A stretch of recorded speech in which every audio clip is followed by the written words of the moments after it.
하시겠습니다. 하나님 아버지, 오늘도 우리를 깨우시고 인도하여 주심을 감사드립니다. 전능하신 하나님 아버지, 오늘도 우리가 살아야 하는 모든 시간들과 감당해야 할 모든 사명들과 이 해결해야 될 모든 문제들 앞에서 예수의 이름과 성령의 권능으로 우리가 감당하게 하시고 이기게 하시고 해결하게 하시고 하나님의 영광을 드러내게 하여 주시길 원합니다. 오늘도 우리의 답답한 심령들 가운데 임재하셔서 우리의 기도에 하나님께서 연락하여 주시옵시고 하나님께서 우리에게 응답하시는 그 응답을 오늘도 보게 하여 주시고 우리의 기도를 통해서 하나님께서 하시는 위대하신 일들을 오늘도 우리가 보게 하여 주시옵소서. 하나님 아버지, 너무나 많은 사람들이 무신론으로 돌아가고 또한 아버지의 현실주의로 돌아가고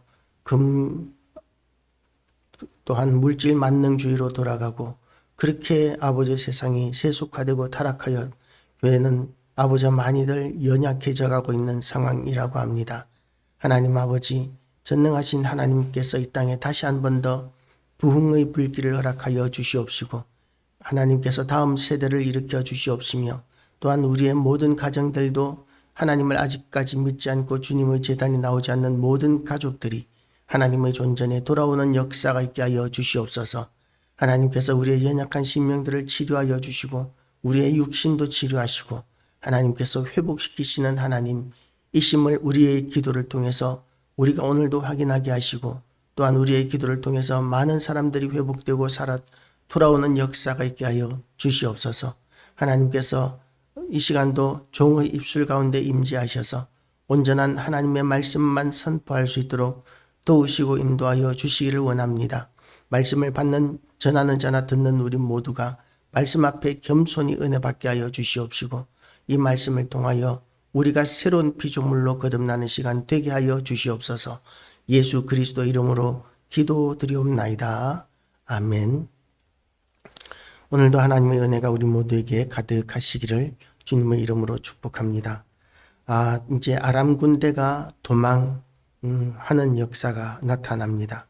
우리가 어제 말씀에서 마지막 부분을 보면 엘리사가 예언한 대로 이제 엘리사 예언이 무엇이었느냐 하면 이제 먹는 문제가 해결될 것이다 라는 것이었죠. 사마리아 성에 있는 모든 백성들이 너무나 굶주려서 자식을 삶아 먹기까지 하는 그런 비참한 지경까지 이르렀고 그 상황이 이제 모두에게 절망적인 상황이었는데 그런데 그런 절망적인 상황이 곧 끝날 것이라고 그렇게 엘리사는 예언을 했었습니다. 그런데 그 예언이 어떻게 이루어지는지를 오늘 본문은 우리에게 보여줍니다. 성문 어귀에 나병 환자 4사람이 있더니 나병 환자는 부정한 사람이기 때문에 마을에 들어가지 못하고 사람들 틈에 섞이지 못합니다. 그래서 성문 어귀에 사람들이 없는 그런 지역에 이제 따로 격리되어 있었던 것 같습니다. 완전한 격리가 아니고 그곳에 있으라고 하는 그런 규칙이 정해졌고 그곳에서 나와서 사람들 있는 곳으로 들어오면 돌에 맞아 죽는 그것이 그때 당시에 어떤 규례였던 것 같습니다. 그런데 이제 성문 어귀에 있던 이 나병 환자 4사람이 그 친구에게 서로 말하되 우리가 어찌하여 여기 앉아서 죽기를 기다리랴. 이 나병 환자들에게도 먹을 것이 없는 것은 마찬가지였을 것입니다. 성읍에 성 안에 먹을 것이 아무것도 없어서 모든 사람들이 굶주리고 있는데 나병 환자들이라고 특별히 먹을 것을 누군가 챙겨 주었겠습니까? 아무도 그렇게 챙겨줄 수 있는 여력도 없었고 먹을 것도 없이 죽을 날만 기다리는 것은 성 안의 건강한 사람이나 나병 환자들이나 똑같은 상황이었다는 것이 우리가 생각할 수 있는 사마리아 성의 상황입니다. 그래서 이 나병 환자들은 이제 대책을 강구합니다. 우리가 이대로 죽을 것이냐 움직여보고 죽을 것이냐 라는 것이죠. 만일 우리가 성읍으로 가자고 말한다면 성읍에는 굶주림이 있으니 우리가 거기서 죽을 것이요. 만일 우리가 여기서 머무르면 역시 우리가 죽을 것이라 굶어 죽는다는 이야기죠. 성 안에는 소망이 없습니다. 그곳은 건강한 사람이나 왕이나 빈부 귀천을 막론하고 소망이 없습니다. 그렇기 때문에 차라리 아람 군대에게 가서 우리가 아람 군대에게 항복하자. 그들이 우리를 살려두면 살 것이요 우리를 죽이면 죽을 것이라 하고 그야말로 지푸라기와 같은 희망을 가지고 지금 아람 군대에게 가서 항복하자 하고 이렇게 이야기합니다. 아람 군대가 이 나병 환자들이 자기들의 진영에 들어오면 살려두겠습니까? 아마 죽일 확률이 99%일 것입니다. 그런데 굶어 죽는 것은 100%이기 때문에 한 1% 정도의 가능성이라도 우리가 그곳에 가서 죽든지 살든지 하자는 마음으로 지금 아람 군대에게 가는 것이죠. 멀쩡한 사람들도 그렇게 죽이는 전쟁터인데 나병 환자들을 챙기고 그러는 인격적인 그런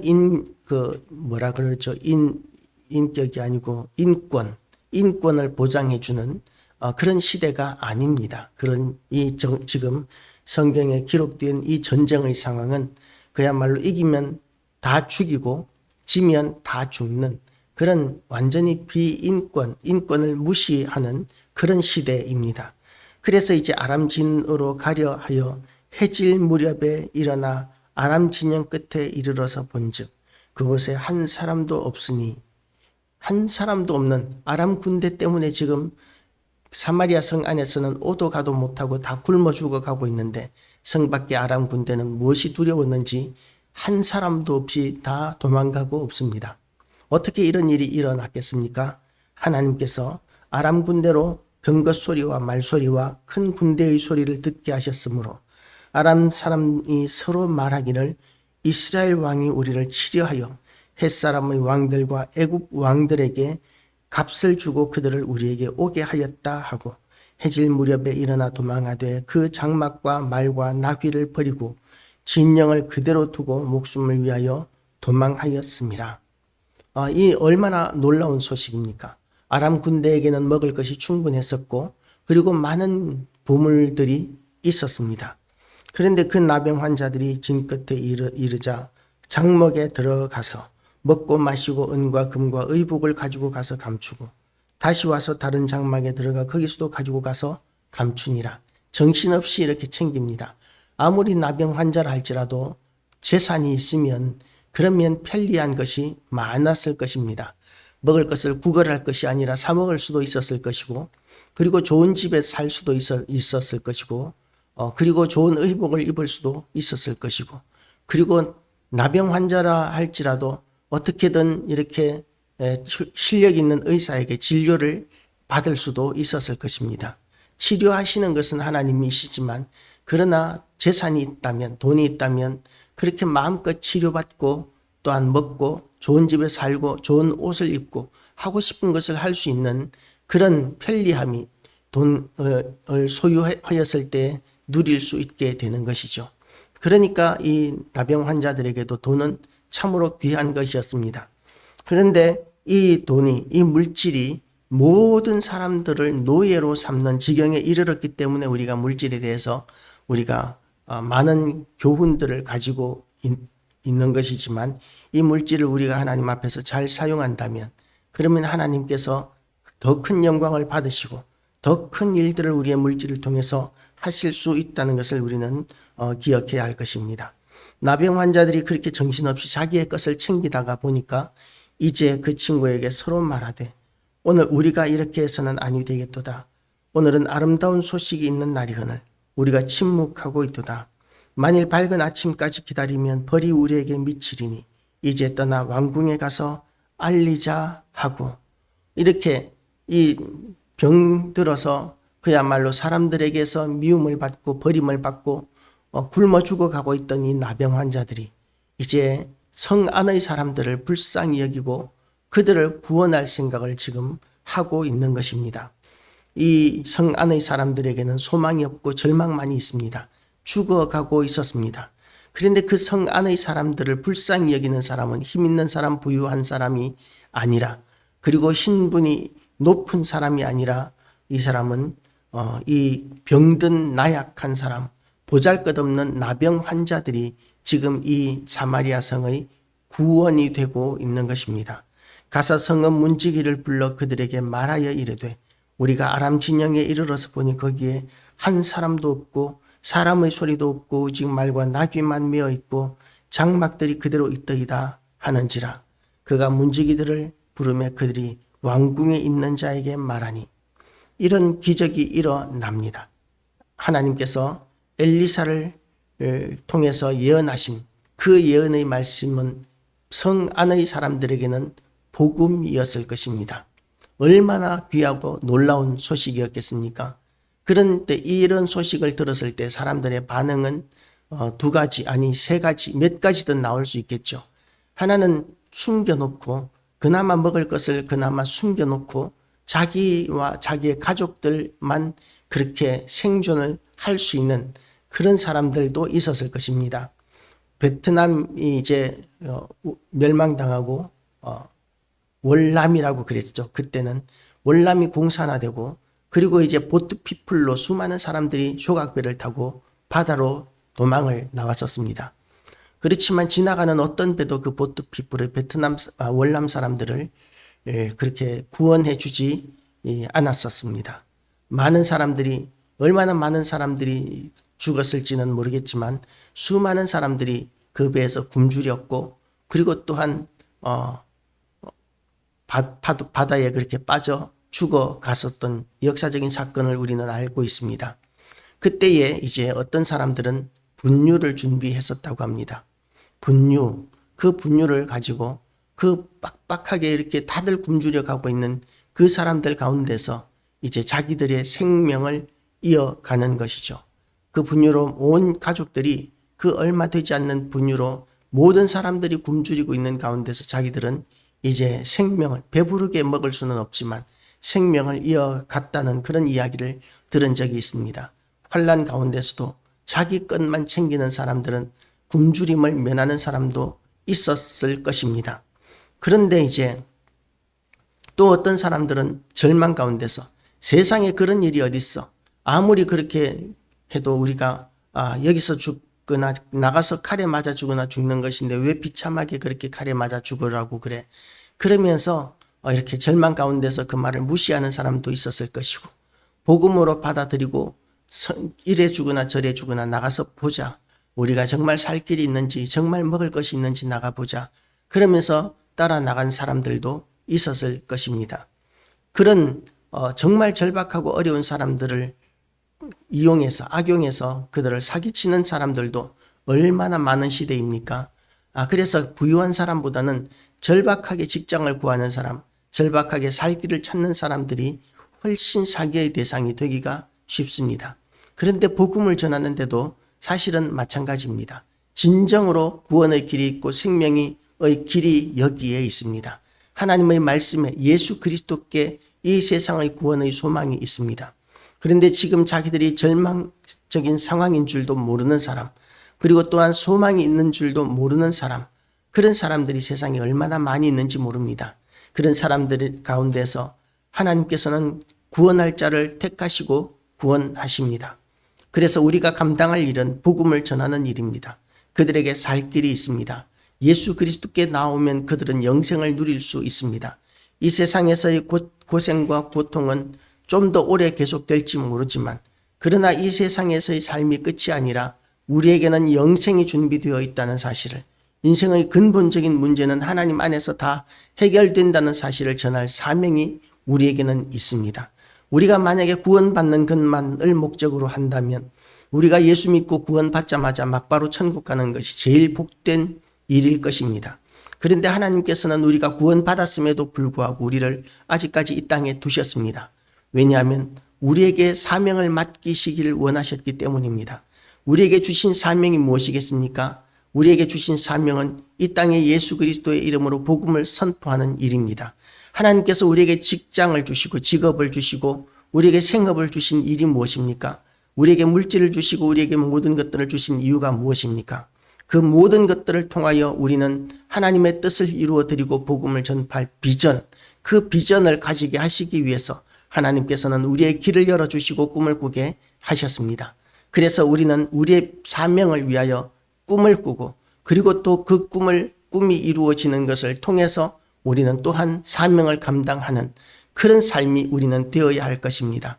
꿈꾸는 자가 오는도다 라든지 또는 비전을 가지라라든지 우리가 젊을 때에 청년 때에 그런 비전에 대한 이야기들을 많이 들었습니다. 그런데 제가 청년 때에 그런 비전에 대한 이야기를 들을 때 이해하지 못했던 것은 계속 비전만 이야기하고 꿈만 이야기하고 그러고 도대체 그 비전이 뭐냐, 꿈이 뭔지에 대해서 잘 이야기를 해주지 않는 거예요. 비전이라는 말이 얼마나 멋있는 말입니까? 비전만 강조하는 거예요. 그래서 꿈꾸는 자가 오는도다. 도대체 요셉의 꿈이 무엇이었겠습니까? 요셉의 꿈이 그 형들에게 절받는 것이 꿈이 아니었습니다. 그것은 하나님께서 미리 될 일을 보여주셨을 뿐이었지 그것은 요셉의 비전도 아니었고 꿈도 아니었습니다. 하나님께서 계획하신 일을 미리 보여주신 것이었을 뿐이었습니다. 진정한 비전은 무엇입니까? 하나님의 뜻을 이루어 드리는 것이 우리의 비전이 되어야 합니다. 그 방법이 우리의 직업을 통해서 우리의 환경을 통해서 또한 우리의 모든 지혜를 통해서 우리가 그 하나님께서 우리에게 주신 사명을 이루어 나가는 것이 비전이어야 합니다. 그 비전이 우리의 비전이 되시기를 축복합니다. 나병 환자들은 아무것도 없는 사람들이었고 연약한 사람들이었고 필요 없는 사람, 보잘것없는 사람들로 여겨졌었습니다. 없으면 차라리 좋았을 사람으로 여겨졌었던 시대였었습니다. 그런데 그런 없으면 좋겠다고 여기지던 그 천대받는 나병 환자들을 통해서도 하나님께서는 사마리아 성 안에 그 수많은 사람들의 굶주림을 해결하시고 그들을 구원하셨습니다. 우리도 힘이 없어서 아무것도 못한다. 우리가 할 수 있는 일이 아무것도 없다라고 이렇게 핑계 댈 수 있습니다. 저희 교회가 지금 연약한 가운데 있을지라도 계속해서 우리가 교회를 포기하지 않는 이유가 무엇입니까?